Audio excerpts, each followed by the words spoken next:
Welcome, Scorpio, to my channel, Mending Tree Tarot. This is a general reading for you for the month of November. It is a general reading, so it may not resonate for everyone.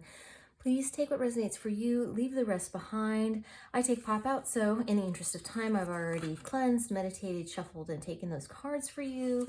As I'm laying out what came up, I just want to make you aware. Please be careful. There are scammers out there who are preying upon people who are interested in tarot and self-help. That being said, please make sure that you're paying attention and following the links down below, the people that you are truly intending to follow on YouTube. That being said, I myself do not have social media attached to this account, so I will never reach out to you soliciting for readings, personal readings, or payment in that way. I have a link down below for donations, but that is it.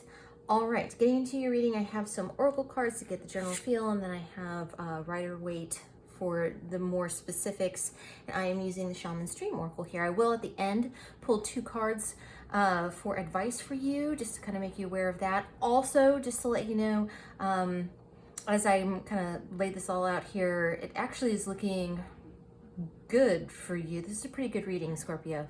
Okay, so starting off, closing door, completion, number 5. This is exactly what it seems.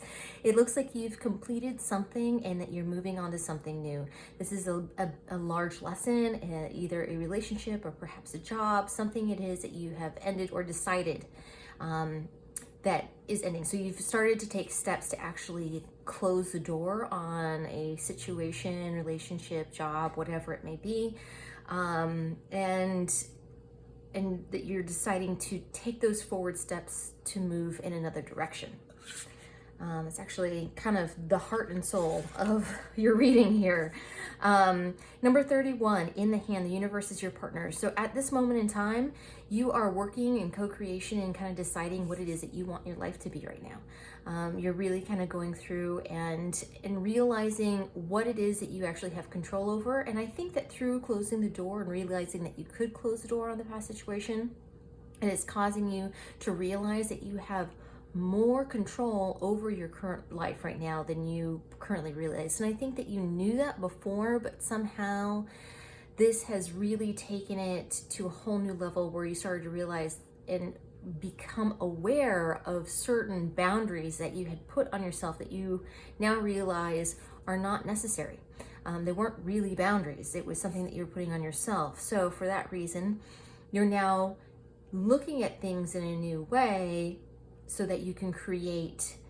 And then the word that I was given as I was pulling this out was you're being catapulted. That was a very strong term. So at this point, you're kind of manifesting what it is that you want by really kind of planting that seed and deciding what it is that you want and want changed in your life so that you can move forward, which is an important point because moving on to number 49, skywriting the fates, there's something here that required you to make that decision so that you can move into this next phase. So you closed the door, there was an aha moment, a realization moment, which now has caused you to be able to move forward. It's exactly the green light that the universe needed in order to push you into this new direction that you needed to go, okay? So the universe is going to be working with you to get what it is that you wanted, but guess what? What you wanted is kind of the direction that you were always supposed to go in anyway. So that's good. It's just that now you've decided, you've done your part in deciding that that's the direction. Then we have Rider-Waite. We have the 6 of Wands and we have the Hangman. So there is this victory. The victory is success. It is that you have decided that you've moved on, you've closed the door, you've learned this lesson, you're moving on from something that wasn't serving you, and that you realized how you were either approaching a situation or something like that needed to change. It wasn't what you wanted, right? And in deciding to make that choice, you have victory, you have success. But the Hangman, this whole process has caused you to change your perspective on how you see things, how you see yourself, how you see others, how you see your environment overall.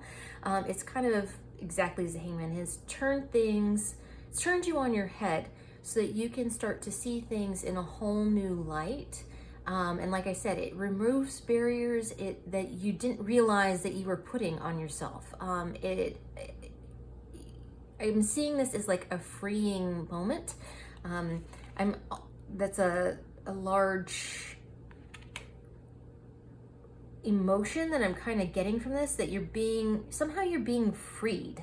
And I know that in your now position, we have the Three of Swords and we have the Sun. So Three of Swords, I know a lot of people are like, oh no, but I think this is, it's not necessarily a bad card. It does show and indicate some kind of sorrow, some kind of heartbreak, grief that you're going through. This can be you simply processing what has been let go. Because when we let go of things, it's not always like, yay, I'm free kind of feeling. There's also this period of grief and loss that you're going through, because no matter what it was, there was always some work that went into it, a part of you that was in that, right? So in deciding to step away, it's not always an easy choice. More often than not, it's the opposite. It's always a very difficult choice to make, to close the door on something, because you've invested so much, right? In Scorpio, you don't do things, half-heartedly at all. You're either all or nothing. So that just makes sense. The fact that you've decided to close the door on something for yourself, there's still going to be this heartache, this sadness, this grief that you're going to experience. But we have the Sun, which is new start, new beginning, this freedom that I'm really kind of feeling through the sadness, through this heartbreak. You're also seeing things anew, right? Things are new and fresh for you again, and you're starting to see the potential of what can be. With that, we have, moving into your future position, we have Death in the reverse, and we have the Seven of Cups. So there is some kind of transition that still has not been made. And so it can be some part of you that you're still kind of holding on to, that perhaps does still need to transform. It's still a part of the process. And I think that you're still kind of going through that. It doesn't mean that you're still going to be going through heartache at that point, but there's something else that you also need to identify, so that there's some part of your life that still has not changed. It doesn't have to be you. It can also be where you live, how you're living, the certain truths or things that you hold tight. And this can be hobbies that you kind of identify with, how you identify yourself. Does that make sense? That you're still kind of holding on to. That's still very much at the core, and that has not changed at all. That has not transformed, and that your relationship with those things has not changed. I hope that's making sense. But with this, because that's the energy, I myself am a little confused by it, so I'm giving you what I'm getting. To be honest, I'm giving you what I'm getting here. And then we have the Seven of Cups. So without all of these changes that are going on, all of these seeds of manifestation that you're kind of planting out there, they are going to start to produce. However, it's going to give you a lot of options, and you may be confused at some point at which direction to go. But I think there's a certain choice, a certain direction that's going to make itself very clear to you and give you a real true sense of direction, even though you're going to be presented with a lot of options. Okay, there will be that one thing that, even though you see all these other options and they look good, I mean, some of them are really great. You got jewels right here, you got a dragon over here, you got success, victory over here, you have a castle over here, all of these things, right?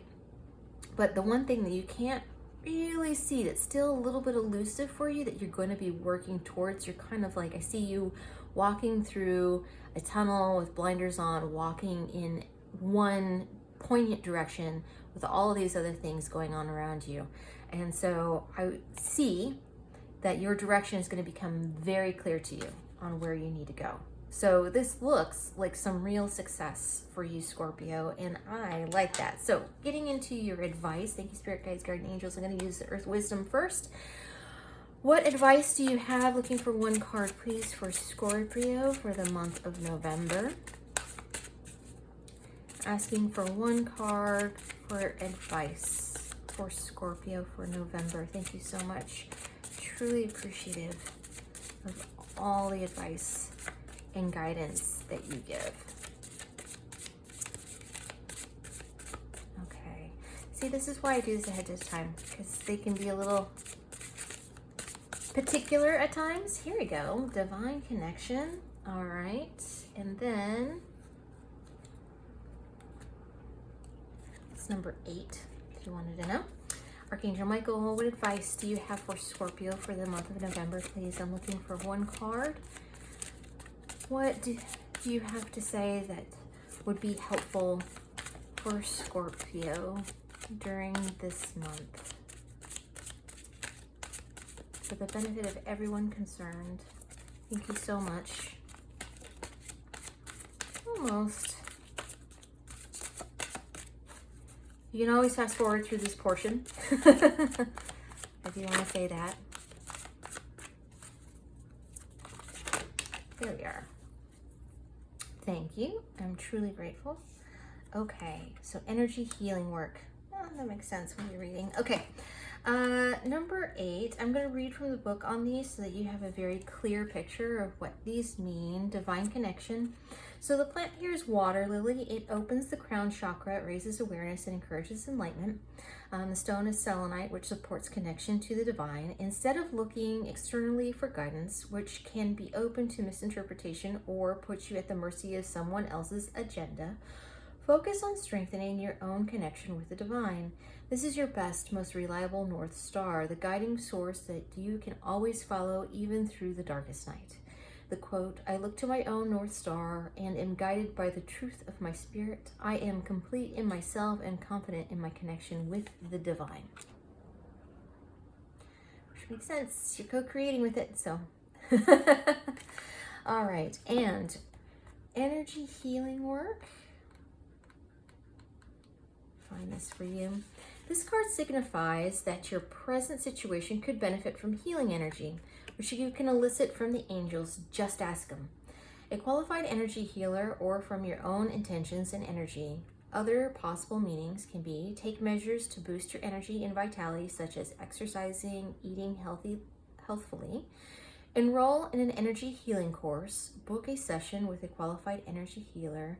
Your life purpose involves energy healing work. The prayer here, thank you for sending healing energy to me and through me for my own blessings and for all those around me. Thank you for connecting me to loving and high integrity healers and teachers of energy healing modalities. All right, Scorpio, I am going to leave it there for you. Thank you so much for joining me here today. I am truly grateful. And for more clarification, please check out your sun, moon, and rising signs. And if you like what I do, please like and subscribe. It helps others to find the channel and it lets me know that it resonates with you. Down below, you should find a link for tips and donations. If you choose to support the channel in that way, it is not expected, but it's genuinely appreciated if you decide to. Thank you so much, Scorpio, and I will see you next time.